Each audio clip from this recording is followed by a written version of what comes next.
Welcome to part 4 of CheckedContinuations, wrapping closure-based APIs with async. We're going to continue with our app. You might remember last time, when you tapped the next button, we called select next number, which called next number an async method. When it returned a value to select next number, which was a closure-based API, wrapped up that next number that was returned and sent it back over to MainView. We're going to do two things this time. To begin with, let's call the async method instead.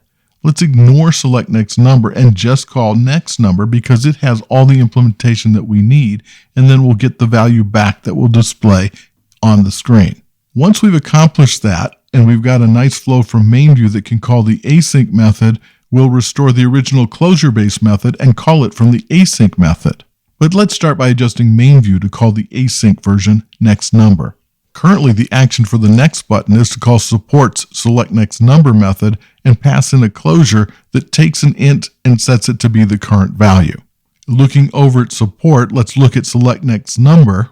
As you may recall, it in turn calls the asynchronous method next number and then sends back the result by using the completion. Next number is our async method that returns an int. And actually, all the work is being done here. This is where we select our random number and pause while something takes a while, and then return the number.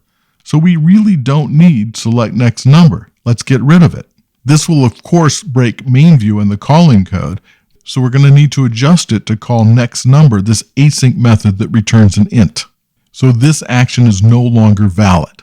Let's go ahead and remove it and delete the call to support's select next number, and instead we want to call support's next number method. Like last time, the code that we call is going to steer us into what we need to provide. Next number is an asynchronous method, so we have to use await. Once we use await, it needs to be in an async context. We'll use task around there.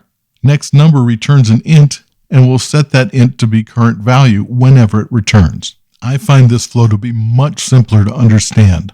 Run the app, tap the button, and we call next number, and then we wait for a value to return, and when it does, we set the screen to reflect that value.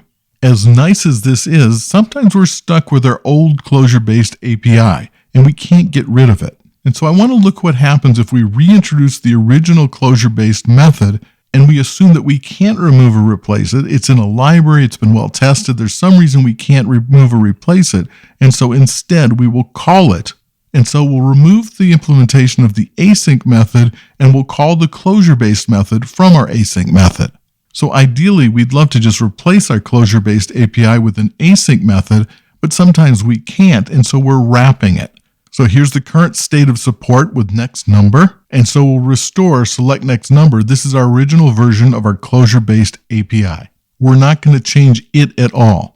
Instead, we're going to remove the implementation of the async method next number, and we're going to call select next number from next number. It's the opposite direction of what we did last time. So if we call select next number, we need to provide a closure. Select next number expects a completion that takes an int and doesn't return anything, and so here we have a closure that takes number, and what should it do? This is a hard question. Whatever it does, that's what we're going to do at this point when we provide our number to the completion. That's inside of this closure. That's our question marks. And remember, it may be a while until we hit that point. In this series, you've learned about CheckedContinuations, and that's a mechanism that is perfect for this situation.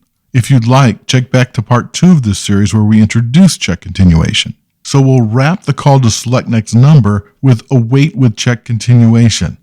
So next number is returning whatever is returned from with CheckedContinuation. Select next number is going to pass this continuation.resume to select next number, and that means when completion is called, we use that continuation to return number from next number. There's a lot going on here, and it's easy to miss, but it's kind of cool. We're passing the continuation in as the completion, and so when we're ready, when we have the number to return, we call the completion, which resumes the continuation, providing the value. This time the flow is when we tap the next button, we call the asynchronous method next number. It wraps a continuation up and passes it to select next number. When select number has a number available, it uses the continuation as its completion to send that number back to MainView, and that's what gets displayed on the screen. So last time we created an async alternative to our closure-based method, and we called the async method from our closure-based method. This time, we just directly called the async method, and then to demonstrate how we use library code, we wrapped the closure-based method in an async call and called the closure-based method from the async method by passing the continuation. Xcode has added refactorings that accomplish each of these three tasks. You can choose select next number and choose to refactor, convert function to async, add async alternative, and add async wrapper just to see what the results are. Sometimes you have to do a little work on your own, but it's pretty good out of the box. And so in this series, you've seen that if you have a library or you have legacy code that uses delegates or callbacks, you can use CheckedContinuations to wrap this code in async calls and make your code more modern.